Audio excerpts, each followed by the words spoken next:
Hello, rock stars. Welcome to In the Pit. I'm your host, Rick. And yes, it's another exciting, hey, there's a monkey over my shoulder. Another exciting episode of In the Pit. And this week, I have Hillary from the new tribute to Alanis Morissette, Ironic. How are you, Hillary? I'm fantastic. So excited. I'm glad you're here. And I love the fact that you have a studio light. Like you do this a lot. Like you interview yourself while you're at home putting on makeup. But I'm a teacher by day, so I had to make videos every day during COVID, so I kind of learned.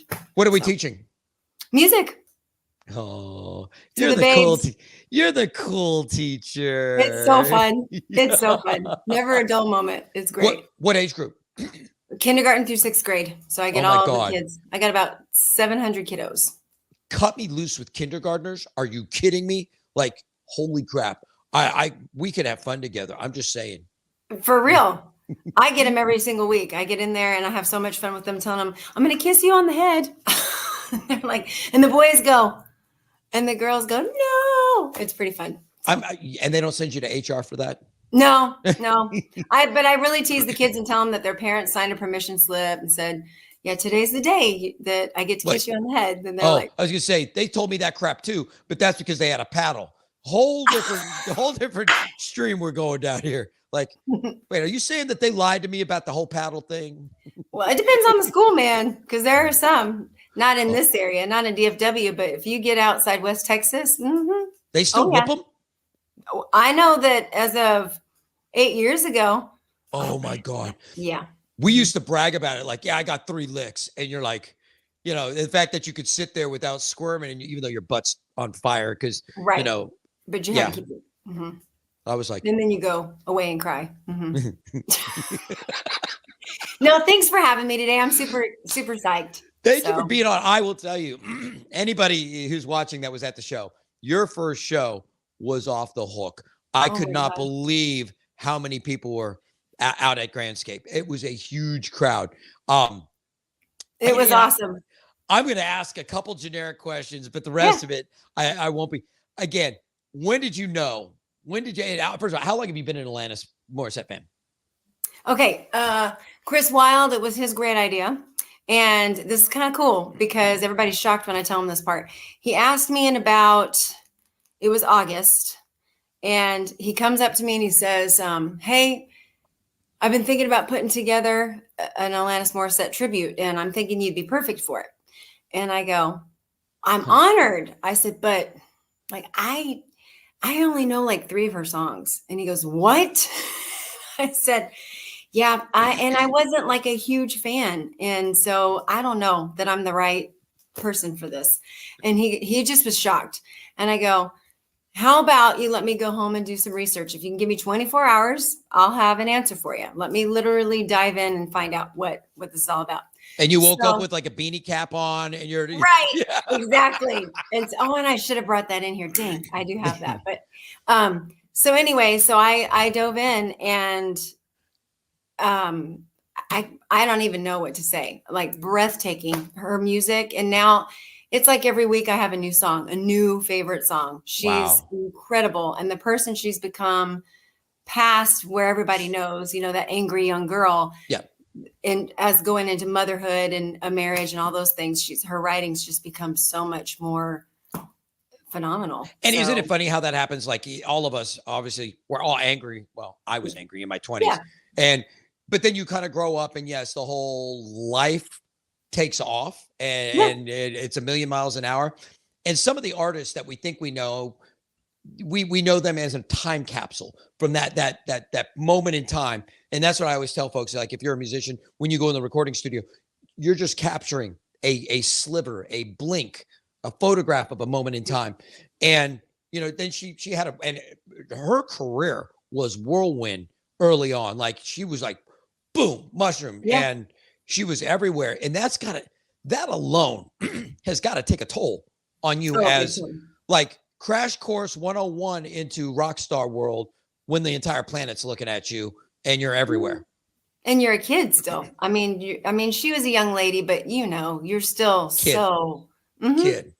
And have you had a chance to see the Jagged documentary? Have not. Is it good? Oh my gosh, you got to see that. Like that was everything too. A turning point, major turning point for me. I mean, I just fell in love with her as a person. Yeah, it's phenomenal. You should see it. So I think it's funny because you were like, I wasn't a fan. Now you're pretty much a diehard fan. Yeah, well, there's a whole lot of funny stuff there because my vocal type, I was classically trained. So I was like an opera singer. That's the kind of stuff that I wanted to do.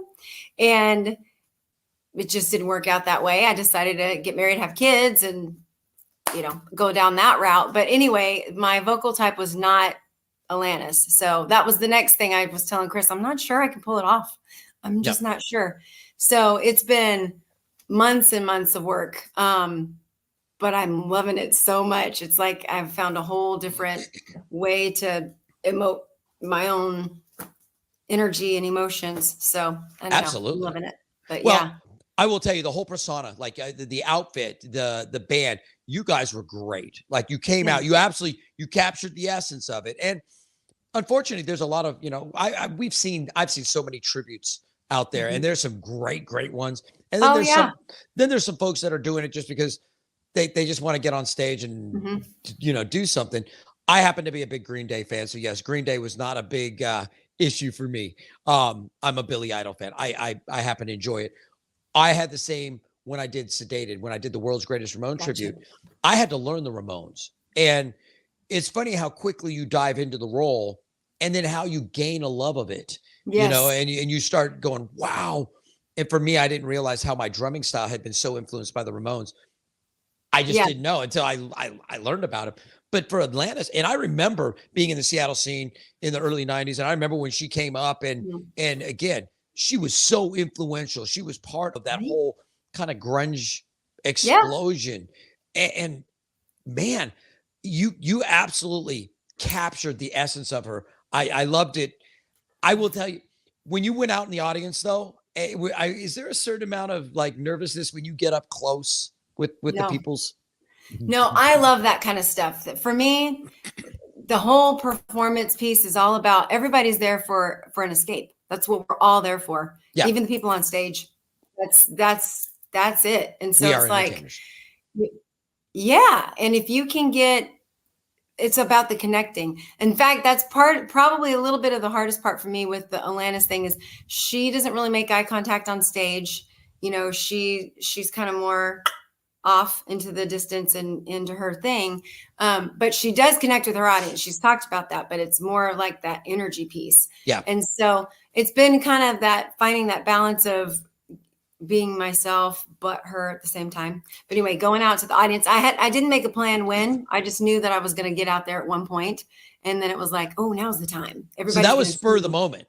Yeah, it was like, and even Chris goes, "You didn't tell me you were going to do that." I went, "Oh yeah, you better get used to that." That's how I roll.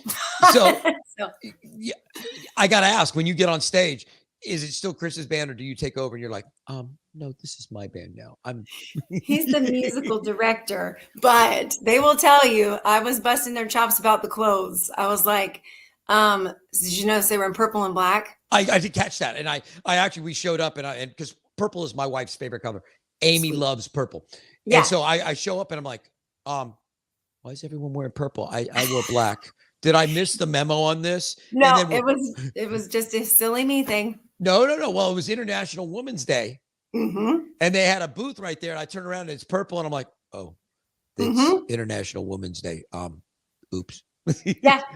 I was like, it's a big gig. It's Grandscape. I'm like, it's International Women's Day. So it just looks really sharp. It's our debut. I was, we won't always do this. We'll do like she does, and we'll be more laid back in our clothes and stuff in the future. But for our first one, I'm a theater teacher too. So I teach music and theater.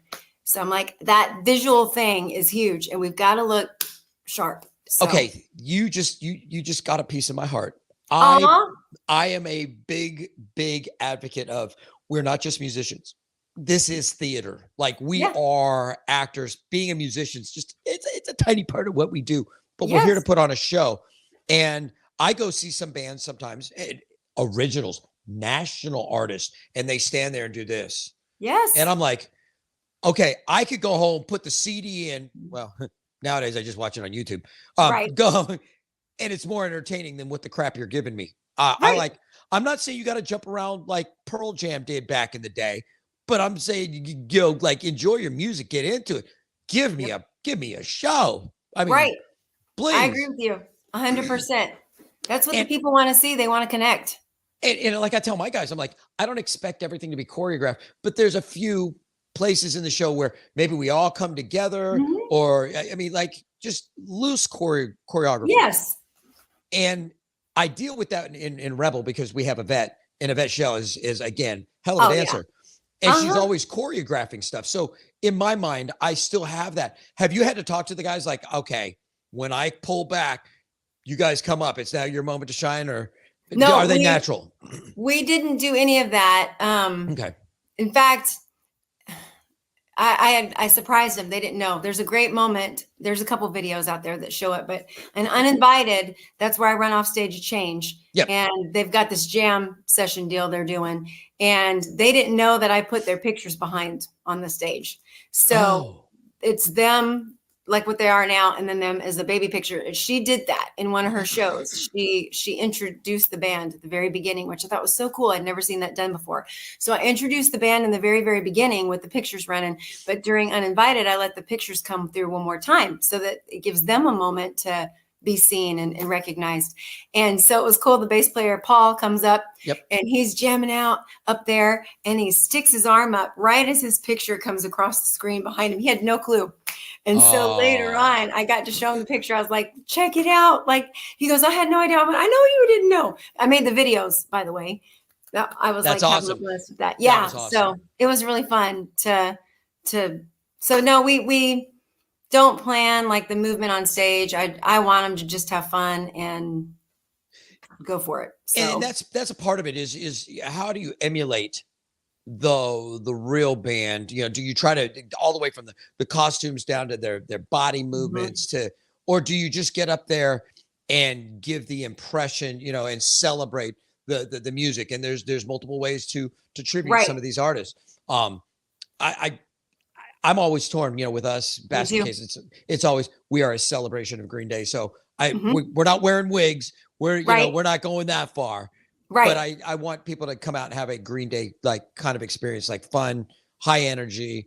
You guys definitely had the energy. You guys definitely put on the show. I mean, if I didn't know any better, you guys, especially with the outfit, you put on a great, I'm telling you, I was like, wow. Thank you. It was so much fun. I couldn't believe it. The turnout that we had. So you mentioned that you got there late, which is great. I'm glad you were there. But the reason I'm saying it is I came out right before the show to get something off the stage. And when I came out, I think it was Gia. Gia shouts, "Go Hillary!" And I turn and I look, and there's like 100 DFW musicians in front of my eyes, standing out there. And I'm going, and I'm looking, and I'm going. And so I grab my microphone and I'm trying to talk in the mic. He didn't have it turned on, and he yells at me. It's on now. It's on now. So I go, oh my gosh, that is the most intimidating thing I think I've ever seen. Why? I was like, thank you guys for being out here. I'm so excited, but it was intimidating because I put all of them, I've been to all their shows again and again and again. I love what they do. I love who they are. I hold them in the highest of regard. So those are the people that you care about, and you're just like, oh my gosh, I don't want to be an idiot out here. And I just had to go, you've worked for it. You got this. Just get out there and have fun. Yeah. You know? But you got to remember also, I mean, to play for they've all been exactly where you are when you're on stage, and we are all entertainers, meaning we all want to be on the stage entertaining the crowd. So they're out there going, oh. And there's going to be some people that are going to nitpick your performance, like sure.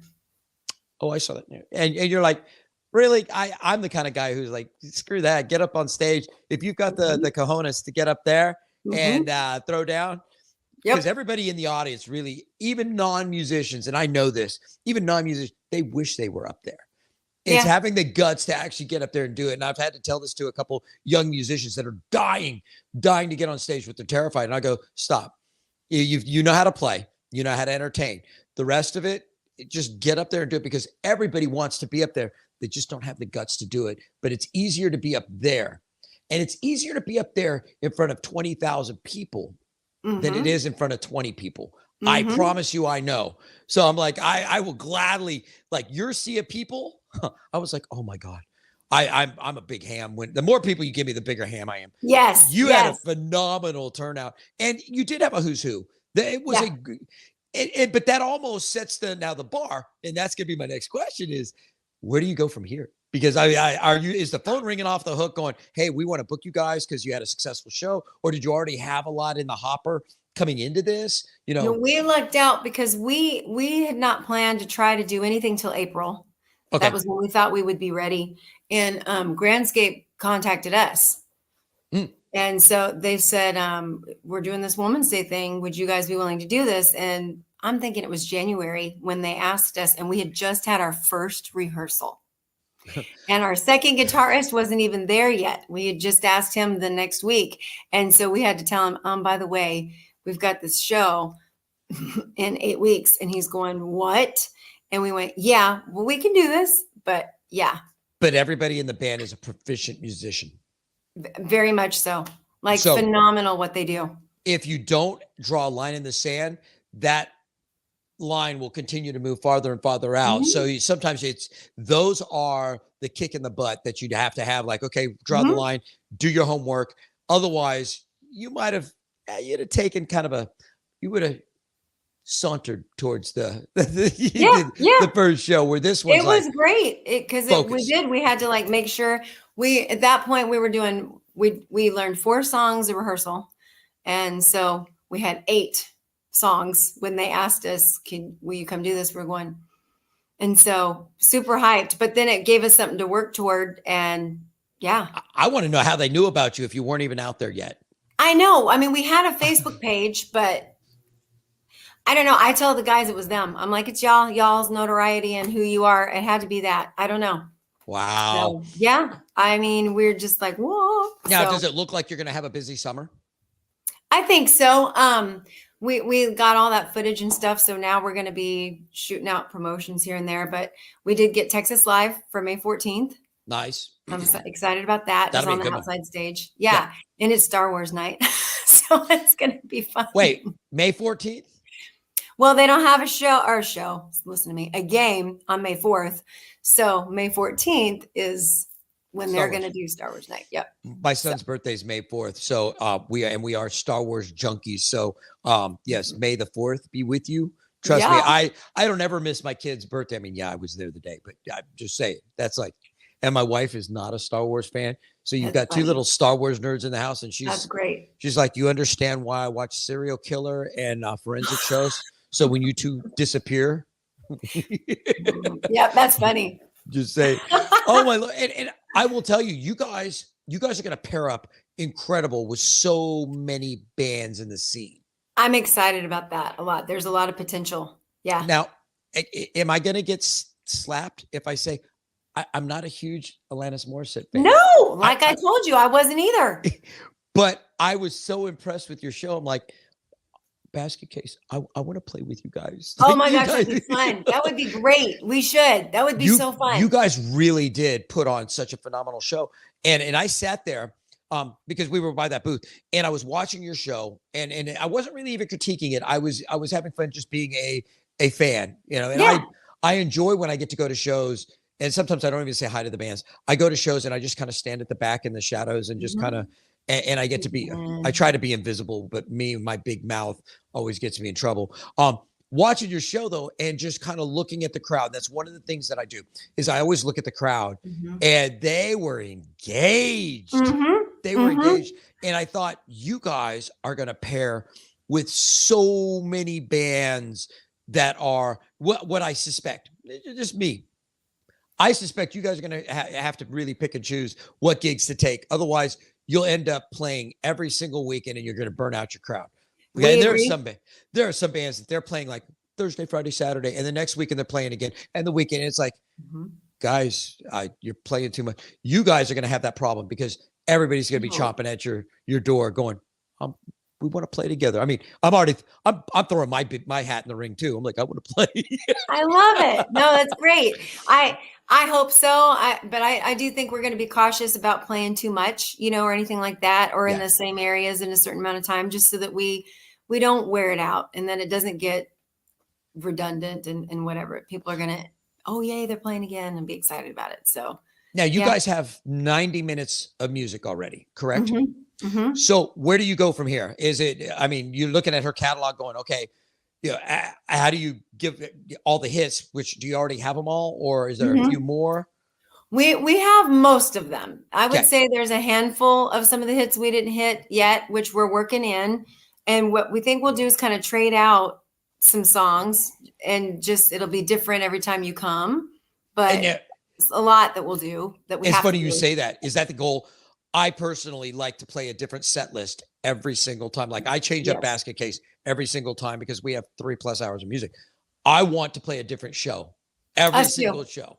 Yep, that's the feel I get from the guys too. I think that's where we're going to be as we glide into the next one. It just makes it more fun that way for everybody, you know, for us and for the people that are coming too. And then you'd be like, yeah, we heard this last time. So I'm looking forward to seeing the stage costumes change as well, just because I know you're a theater kid now. I'm looking forward to seeing the different outfits that you guys come up with for the shows. Well, it'll be interesting to see what happens on the 14th. So are you going to be like a mom almost, to be like, boys, we need to talk about this? No, I think they just need to go play on this one. And I told them that. I was like, you guys need to play. This is yours. Do something fun. So we'll see what they come up with. Now, for everybody who, you didn't just dive into this, like you said, you actually been playing music. You did classical. I mean, you've been playing for years, years. But this is your first. Is this your first real dip, especially as a lead, doing a tribute? Because you've been in other bands. Tribute, yes. For a tribute, yeah. I was in cover band for 17 years, and then still with a second cover band. They're amazing guys and gal, because I actually just pulled in the singer from my former band in with me, and she's in that nice. Band too. But so I've been able to front a band like that. And Chris was trying to tell me, but this is different. You'll see. And I was going, yeah. Sure. But I hope he doesn't hear this, but he was right. It's a whole different thing. It's kind of more like the theater realm for me, because I am trying to balance this, trying to kind of emote her and her energy and her voice style and all of that. But then not lose complete part of myself in that too, and have some authenticity there. So anyway, I hope I just answered your question. You did absolutely answer my question. So I'm going to ask kind of a personal question, and my wife will be like, Rick, really, you asked that question? Are you attached? Are you single? Oh well, Chris Wilde and I are dating. Okay. Which you didn't have to tell me who. I mean, I wasn't going to play the dating game where I'm hooking you up like behind door number 1. We have. Yeah, it's a fun story. He was teaching me guitar lessons, and he has a rule he doesn't date students, and I have a rule I'm the same way. And so, about a month after that, he texted me. He's got this outer shell exterior of this Mr. Serious. Yeah, because he does the Aussie thing. Yeah. Yeah. I'll tell you that story sometime. Yeah, you know how he is. And so he's got this he's going to shoot me. He said, don't you dare embarrass me. But he does have this mushy gushy. He's not here. Tender, sensitive side too. And so he reached out to me, and I was like, what? And was not planning on any of that. And so yeah, it was a very romantic through a song. He did it through music. Oh, Chris. So we went out on a date, and our second date was at Brian Huey and Jenny Huey's wedding. So that was a fun wedding. Okay. It was a blast. Yeah. That was a fun wedding. And it's funny because, I hung out with Josh Olson most of the night after the wedding, and because we were drinking champagne. Yeah. Having a blast. Had a blast. I'm like, dude, it's in a castle, and Brian and Jenny got married by Neo from The Matrix, and he had the guitar when you come in. That's what you signed. Yeah, I signed it. It was so cool. And so the reason I had asked if you were together with somebody or not, because I was gonna say, does your significant other come to shows? But hey, Rick, her guitarist is her boyfriend. So yeah, he comes to see you play. Yeah. Yeah, he does. Oh, But Lord. I mean, when we started, he was like, because we started dating, and then so we already had the Alanis project going. Okay. And so then that was the discussion was, maybe we shouldn't date. That could complicate the Alanis project, blah, blah, blah. And we were both like, no, we'll keep it professional. If we break up, we're big enough that'll be fine. If you guys break up, I'm making a call because this is better than Jerry Springer. Like that's greatness. Yeah. You're like, oh my God, Rick's calling. Don't answer the phone. Don't answer. I know. You'll be like, I want you on the show. Next week, I want you on the show. No. Oh my God. And just so you know, why does Rick have bodyguards? What's going on here? Right, exactly. But no, he told me right off the bat, he goes, I am a perfectionist, big time, OCD. So you're going to have to nail her stuff like solid. So the first rehearsals were just him and I was so nervous because by that point, then we started to date and I was going, I couldn't sing in front of him. In fact, it was kind of a cool story too. I could not sing in front of him. I kept just backing off, getting embarrassed and nervous. And he goes, if you can't sing in front of me, how are you going to be able to do this? And I went, that's different. That's easy. This is hard. And so anyway, this one day he was really busting my chops. And I go, that's it. Because he said, you got to sing out. And I went, that's it. So I took him into the living room and I go, this is how I was trained. And I sang him an opera aria. Yeah. And it was huge, the volume and all the stuff. And he started to cry. And when it was done, he goes, yeah, you totally got this. There's no crying in baseball. Good I know, Lord. But he did. He goes, that was the moment. He just said that this morning. He was like, that was the moment I knew you were really going to pull this off. I said, how? Because that's a totally different style. And he goes, I just knew it. He goes, the way that you did that and the energy that you had and the confidence, he said, I knew you were going to be able to do this. And so, but Mike Rose, the singer for Basket Case, he does, back in time, Huey Lewis, he's classically trained. So he did opera for a while. And I told him, like, you don't have to be the coolest kid to be in a band with me, but you got to be able to sing. Like the rest of it, I can live with it, whatever. You got to have some talent. That takes some true talent. You got to have pipes, especially to do classical. Like, holy crap. I do see the piano behind you. What kind of piano? Oh, it's a Roland Baby Grand. I love this piano. I don't really play very well, but it's amazing. All the sounds are recorded, like they're authentic sounds. So it's digital. They're not synthesized. Yeah, it's super cool. Oh, it's super cool. So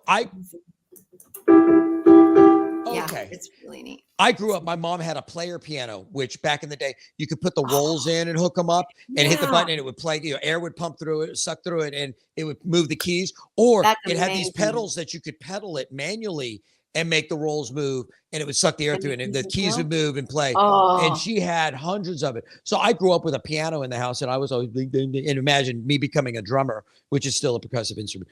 Piano is. So it's like, but I never learned to play piano. I mean, I could play a few things, but I grew up, there was music in the house when I was like knee high to a grasshopper. So whenever I see somebody that's got a piano, I'm always like, oh, piano. Because there's drum sets all over the house. I mean, behind me, you don't see them all. Yeah.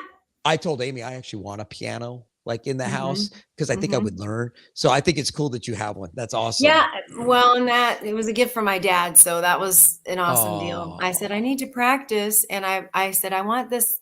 That was back when Toys R Us was a thing. I want this keyboard at Toys R Us. And this is what showed up at my house for my birthday. So he's amazing. But I miss Toys R Us. That was such a part of my childhood. I could go there for hours. It's depressing. It's depressing that it's not there anymore. And their holiday catalog. I had to learn how to play the harmonica. Oh my Lord. And I learned how to play the flute 4 weeks ago. How many instruments do you play? Not that many. Violin. But I'm not that great at any of the instruments. Like, I'm just decent. I'm not very good. The singing's the instrument for me. I'm like, I fake my way through the rest. So That's funny. I have a lot of respect for vocalists. I wish I could sing better because I would love to get up in front. I mean, I'm wearing Dallas Voice Coach. I know. I was going to compliment you on that. Yep. Dave's the reason for this too, man. Because whoa, really? So you worked with Dave? Oh my gosh, yes. That's the coolest story. Right before we did Uninvited on stage, I said, Dave, this one's dedicated to my vocal coach. And so I gave a shout out to him, but I said, Dave, 10 months ago, right here is where we met, and look at where I am now. This is so cool. And that's him.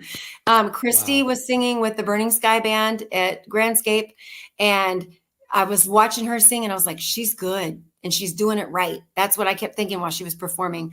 She's really good and she's doing her voice exactly all the right ways and she's not hurting it. Because you hear so many people get up there and sing and it almost makes me hurt because they're doing it wrong. And I was like, wow, she's good. I miss having somebody to challenge me, a voice teacher to challenge me. So in her concert, she mentions her vocal coach. I'm like, you got to be kidding me. So I go up there. He's in the VIP section. I'm like, dang, I can't get in there. And someone, I don't know who, now I would probably know, but might have been you. Who knows? It was a man. And he saw that I wanted to go in there. And he's like, you want to go in there? I said, yeah, but it's okay. They don't want to be bothered anyway. And he goes, I know that guy. I'll take you in there and introduce you. So I had this great chat with Dave, and the very next week had a voice lesson, and we've been doing it since May. Oh, that's incredible. I've talked to, I have a lot of respect for Dave, and he's been on the show a couple times. We've had some great conversations. And I keep telling him, like, I would love to learn how to sing.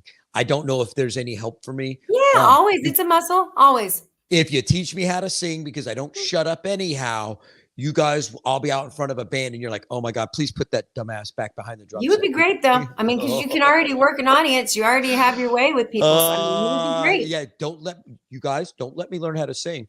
Because I'm coming for all y'all. Oh my Lord. And that's, I think, every drummer, like, every drummer wants to get out from behind the kit. That's just what it is. So, oh my God, Hillary, this has been a blessing. I still have a million questions. Would you come back and do it again? You bet. Absolutely. Can we do like an update? Like, let's get down before the end of the year, like get down the road and we'll have you back on. And maybe we'll bring one of your guitarist guy friends or whatever. Like maybe we'll think about it. Oh my God. And again, it was such a pleasure to come out and see you all. And I know Chris had sent me the information and I announced it, but I just don't, I sometimes will tell people I'm going out to his shows. And sometimes I like to just quietly show up. I didn't know how big a crowd you were going to have. And it was like, holy cow. I want to announce you some show. I want to come out and MC and announce. Oh, it would be great. You guys were fun. May 14th. If I'm not doing anything that day, I'll put it on the calendar. I'll come out because that is. Yeah, and that's a ways out there. So I totally get it. But and Texas Live, you're going to love it, by the way. Wow. I'm excited. Oh, Chris played, Blizzard of Oz played in the inside. And I was like, this is the coolest place. And so now I can't believe I'm going to be over there. I've done Rebel Yell there. And I'm trying to get Basket Case in there. Inside. And they've got that cute little green room off the side of the stage. Yes. And when you go to play, the screen goes up and you're like, it's legit. It's legit. It's legit. It's so cool. Oh my Lord. Thank you for being my guest. I'm excited. Thank you. I'm excited to come see you guys again. And like I said, I'll bug you off camera and let's put a show together. I think it would be fun for everyone. Yeah. Be a good one.